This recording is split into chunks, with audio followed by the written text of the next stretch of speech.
In a packed Washington hall under blazing lights, Barack Obama stood ice cold while Donald Trump raged across the stage like a cornered animal.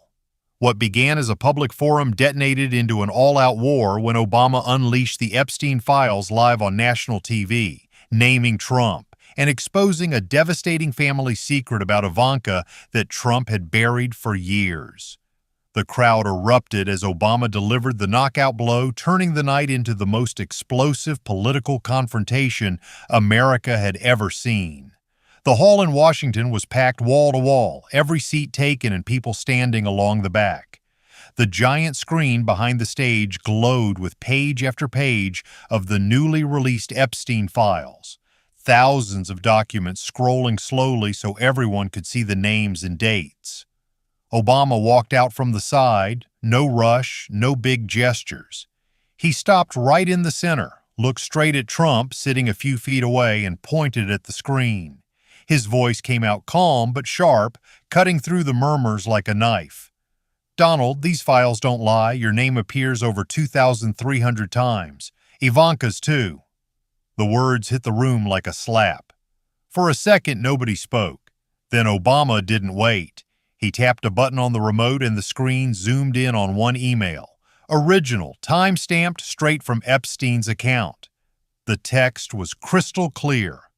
Trump wants the Ivanka situation handled quietly. Pregnancy confirmed, arranged disappearance. Gasps rippled through the crowd, then exploded into loud whispers and shouts. Phones shot up everywhere, recording. People in the front rows leaned forward, eyes wide. Trump shot up from his chair so fast it almost tipped over. His face went beet red, veins popping on his neck. He jabbed a finger toward the screen and roared, "That's a deep state forgery! Fake news! Total bullshit!" His voice boomed off the walls, but it didn't stop the noise. Half the hall started cheering him on. The other half yelled for him to shut up and answer. The air felt electric, thick with shock and anger all at once. Obama stayed rock steady. He didn't raise his voice. Instead, he hit another button and the email zoomed tighter, right down to the bottom where Epstein's own handwritten signature sat bold and unmistakable next to the date. "Look at it, Donald," Obama said evenly, locking eyes with him. "That's his signature, not mine, not some deep state trick. It's right there in black and white." Trump's mouth opened, but for a split second, nothing came out. He stared at the signature like it had punched him in the gut. The crowd saw it too. The whispers turned into full shouts, some screaming, "Show the proof," while others bellowed, "Lies!" The whole room was on its feet now, a wave of chaos rolling through the hall. Trump didn't stay in his seat for long. He stormed toward the edge of the stage, face still burning red, and jabbed his finger straight at Obama. "You're a disgrace," he bellowed, voice echoing through the hall. "I'm suing you tonight, and I'll sue every fake news outlet pushing this garbage." The crowd split instantly. Some cheered wildly while others booed. Trump tried to flip the moment like he always did, flashing that familiar smirk. "Barack, you look tired, man. Maybe you should go back to the golf course instead of digging up old conspiracy crap." Sad. A few of his supporters laughed and clapped, but the jokes landed flat in the heavy air. Obama didn't flinch or step back. He stood calm as ever, picked up the remote again, and read aloud from the giant screen in a clear, steady voice. "This is Epstein's own handwritten note from 2016. Met Trump at Mar-a-Lago, discussed family problem. I fixed it for him." The words hung there for everyone to see. Gasps ripped through the front rows. Phones lit up again as people recorded every second. Trump cut him off, voice shaking with pure rage. "You're making this up to destroy me. That's not real. You and your deep state buddies cooked this whole thing." His hands were clenched into fists at his sides, breathing hard like he'd just run a marathon. Then Trump spun around and barked at the technician, "Put up my counterfile. Show them the real document I brought." A new page flashed on the screen. One Trump claimed proved it was all fake. He pointed triumphantly, starting to smile again. But Obama leaned in, studied it for 2 seconds, and spoke loud enough for the whole hall to hear. This document you just showed has the same watermark as the forged pages Epstein's team used. Look, bottom right corner, it's identical. The technicians zoomed in automatically, and sure enough, the tiny mark matched perfectly. The crowd erupted. A huge wave of applause exploded across the hall, mixed with shouts of "Got him" and "Bullshit." Trump stood frozen for a beat, mouth open, eyes wide. For the first time that night, he looked caught off guard, pushed onto the defensive. His usual fire seemed to falter as the cheers grew louder and louder. Obama just watched him, quiet and in control, while the entire room buzzed with shock and excitement. Obama didn't let the chaos settle. He picked up the remote again and gave a quick signal to the control booth. The giant screen behind him switched from the documents to a live video call. A man in his late 50s appeared, sitting in a simple room with a blurred background. He looked straight into the camera, nervous but determined. "This is Mark Reynolds," Obama announced calmly. "He worked as Epstein's personal assistant for 8 years. Mark, tell us what you know." The entire hall went silent, every eye locked on the screen. Reynolds cleared his throat and spoke clearly. "I personally arranged the medical procedure for Ivanka in 2006 at Epstein's direct order. Trump knew about it the whole time and approved the payment. I handled the logistics myself." The words dropped like a bomb in the middle of the room. Gasps exploded everywhere. People in the front rows covered their mouths. Others jumped to their feet. Phones shot up by the hundreds as the crowd started shouting over each other. Trump's face turned deep red, almost purple. He stormed forward again, pointing wildly at the screen. "This guy's a liar paid by the Democrats," he roared, his voice cracking with pure rage. "He's a total fraud. They probably gave him $1 million to make up these lies about me and my daughter. This is a witch hunt." His supporters in the back started chanting, "Fake news, fake news." But the rest of the hall was turning against him fast, booing and yelling for him to let the man speak. Obama stayed completely calm.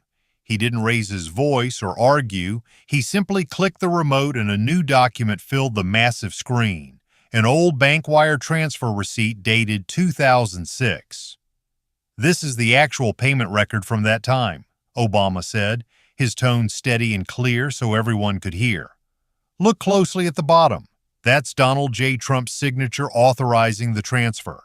Not a copy, not photoshopped, the original from the files." The camera zoomed in tight on the bold, familiar signature. The crowd lost it. A huge roar of applause mixed with angry shouts rolled through the hall. Some people clapped hard, while others screamed in disbelief. Trump stared at his own signature like it had stabbed him in the back. His mouth opened, but no words came out at first. He looked stunned, breathing fast, sweat visible on his forehead. The witness on the live feed wasn't done yet.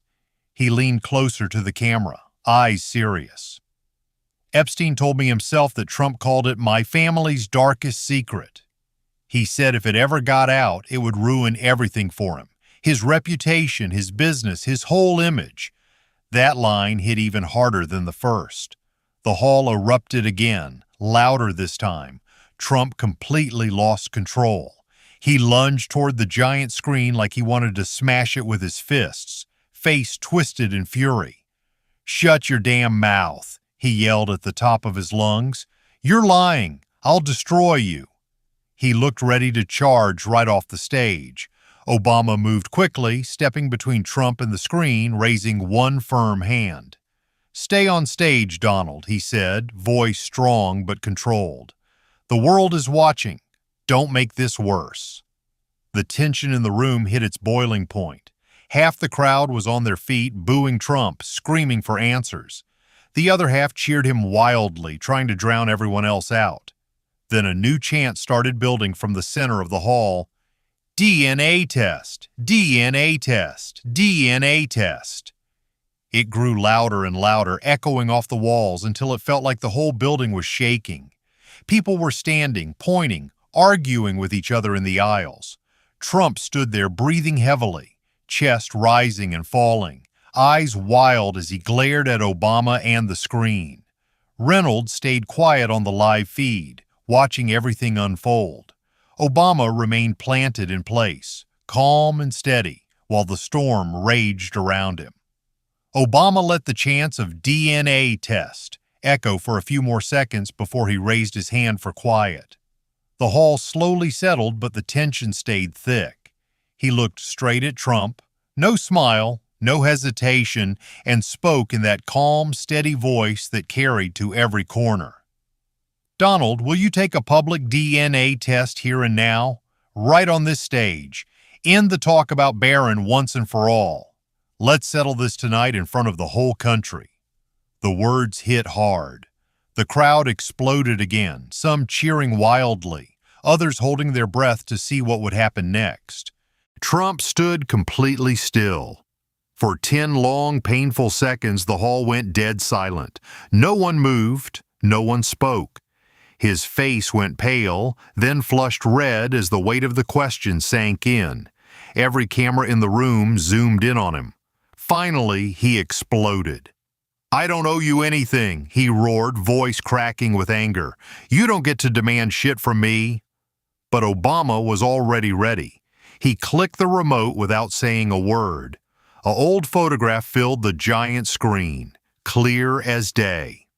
Trump, Epstein, and an unidentified doctor standing together outside a private clinic in 2006, all smiling like old friends. The timestamp matched the files perfectly. The crowd lost their minds. Gasps turned into shouts and loud boos. Trump's eyes widened in shock as he stared at the picture. He looked trapped. Then he spun around and started marching toward the side exit, trying to storm off the stage. "I'm done with this circus," he yelled over his shoulder. Obama's voice cut through the noise like a whip. "Running away again, Donald?" Trump froze mid-step. He turned back slowly, face twisted with pure rage, eyes bulging. "You want war?" he snarled, stepping closer to Obama. "I'll give you war. I've seen the files on you too. That secret trip to Indonesia in 1980, the one nobody talks about. Your real background isn't what you say it is." The hall went wild, half screaming in support, half in disbelief. But Obama didn't even blink. He raised the remote again and brought up a new email on the screen. It was Epstein's own words, dated years later. "Trump begged me to keep Ivanka's issue quiet forever. Said it was the one thing that could destroy him. I took care of it like always." Obama read the line out loud, slow and clear. Trump's mouth hung open. The color drained from his face as he stared at the email. For the first time all night, he looked truly shaken, like the ground had dropped out from under him. The crowd roared even louder. People were standing on chairs now, chanting DNA test, mixed with boos and cheers. Trump's shoulders slumped for a split second before he straightened up again, breathing hard, fists clenched. Obama stood firm, eyes locked on him. "The files don't lie, Donald. Your move." The entire room pulsed with energy. No one wanted to look away. Trump completely lost his cool. He dropped the microphone with a loud thud and marched straight up to Obama until their faces were only inches apart. No more distance, no more stage manners. His voice came out hoarse and raw, almost shaking. "You're destroying my family on live TV," he growled, breathing hard and fast. "My kids, my reputation, my whole legacy. You're a sick, twisted man for doing this to me right here." The crowd strained to hear every word since the mics were off, but they could see the pure fury in his eyes and the way his neck veins bulged. Obama didn't step back even 1 inch. He stood firm, looked Trump straight in the eyes, and answered in a low, controlled voice that still cut through the noise. "Your family was destroyed the day you let Epstein handle it, Donald.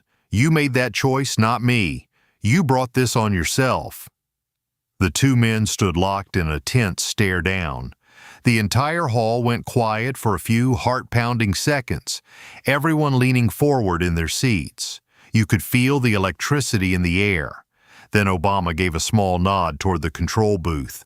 The giant screen switched back to the live video feed. Mark Reynolds appeared again, looking even more serious this time.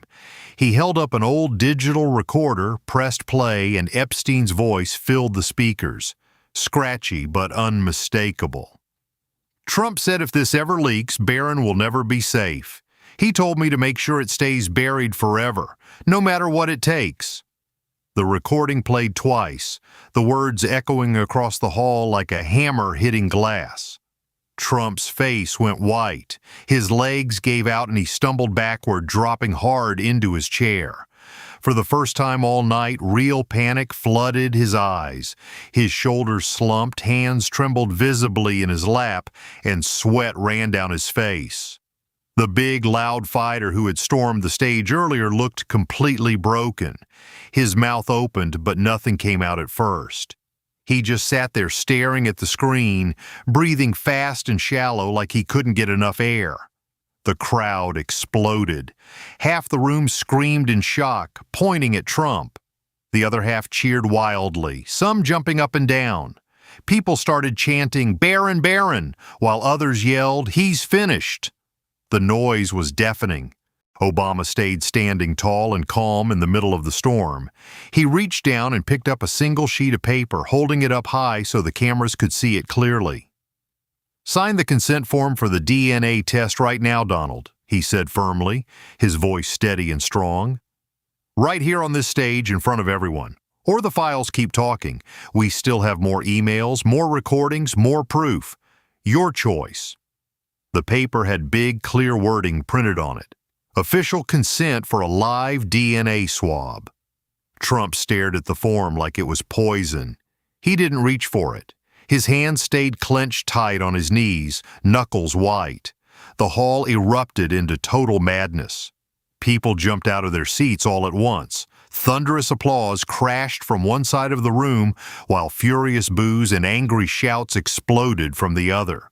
The two sounds mixed together into one massive, chaotic roar that shook the walls and made the floor vibrate. Phones flashed everywhere. People recording, live streaming, screaming at the top of their lungs.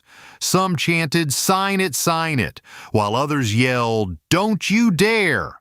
Fights almost broke out in the aisles as supporters argued face to face. Security moved in closer, but the energy was too wild to control. Trump finally looked up at Obama, his eyes red and desperate. His mouth moved a few times before any sound came out. This isn't over," he muttered, but his voice sounded weak. The crowd only got louder, the roar growing stronger every second. Trump sat there for what felt like forever, staring at the consent form in Obama's hand. The entire hall was still roaring, half cheering, half booing, the noise crashing over the stage like a tidal wave. His face was pale, sweat dripping down his forehead, and his hands shook as he finally reached out and grabbed the paper. Security stepped closer, watching every move. Trump scribbled his signature across the bottom in angry, jagged strokes, then slammed the pen down on the table. The crowd erupted even louder. Some people clapped and shouted, "Finally," while others screamed that it was all a setup. Trump stood up slowly, his body stiff, and turned toward the side of the stage like he was ready to get the hell out of there. But before he walked off, he spun back around one last time. He pointed a thick finger straight at Obama, eyes burning with hate. "This isn't over," he shouted, voice hoarse but loud enough for the whole room to hear. "I will destroy every one of you. The media, the deep state, and especially you, Barack. Mark my words, this is war." His supporters in the back cheered wildly, but most of the hall booed him even harder. Trump gave one last glare, then stormed toward the exit, shoulders hunched, moving faster than he had all night. Obama didn't chase him. He stayed right where he was, calm as ever, and picked up the remote one final time. "Before you go, Donald, there's one last thing the American people need to see." The giant screen lit up with the final document from the Epstein files, a handwritten letter dated just days before Epstein's death. Obama read it out loud, slow and clear. "Donald, if I go down, your secret goes with me. I kept my word about Ivanka and the rest. Don't forget who cleaned up your mess." The words appeared huge on the screen for everyone to read. Trump stopped dead in his tracks at the edge of the stage. He stood completely frozen, back to the crowd, staring at the letter like he'd seen a ghost. His shoulders dropped. For a few long seconds, he didn't move at all. The hall fell into a shocked silence, then exploded again with gasps, shouts, and wild applause. Trump finally forced himself to keep walking. He pushed through the side door as the crowd roared louder than they had all night. Boos, cheers, screams, and chants of DNA test mixed together into one massive wall of sound that followed him out. People stood on chairs, yelling, pointing, arguing with each other in the aisles. Security had to hold back fans trying to rush toward the stage. The chaos was total. Obama remained standing alone in the center of the stage, tall and steady, watching everything unfold. As the noise reached its peak, he spoke one last time, his voice echoing through the speakers. "The files don't lie. The truth just did what it always does. It stood up." The giant screen behind him slowly faded to black. For a moment, the only light in the hall came from hundreds of phone screens still recording. The crowd kept roaring, the sound rolling through the building like thunder that wouldn't stop. People hugged, argued, cried, and shouted as they started filing out, but the energy stayed electric. Even after Trump was gone and the stage lights dimmed, the hall buzzed with raw emotion. Conversations exploded in every corner. Some called it the craziest night in political history. Others said it was justice finally catching up.